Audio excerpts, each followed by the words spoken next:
I'm going to show you a couple of easy ways to check the voicemail on your iPhone.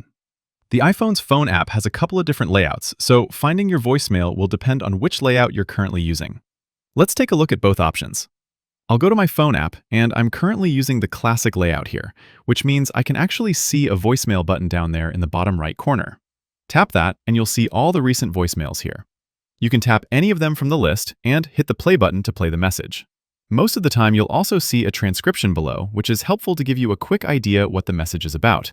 This particular message was just a quick test I did, so it says unable to transcribe. But generally speaking, the transcriptions work pretty well.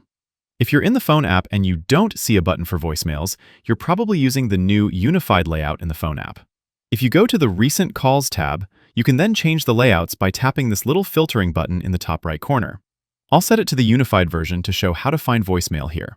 So no voicemail buttons here, and the first thing you'll want to do is to make sure you're on the Calls tab. Just tap Calls on the bottom if you're not there already. Then we're going to tap that filtering button in the top right corner, and from the menu that opens, we can switch the view to Voicemails. This opens up the same voicemail inbox where you can play back and listen to your messages.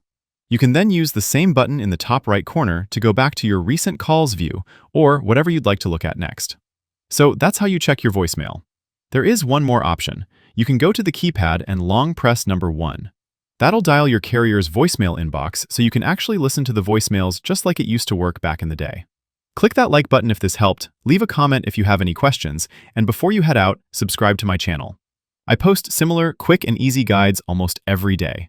Thanks all, until next time.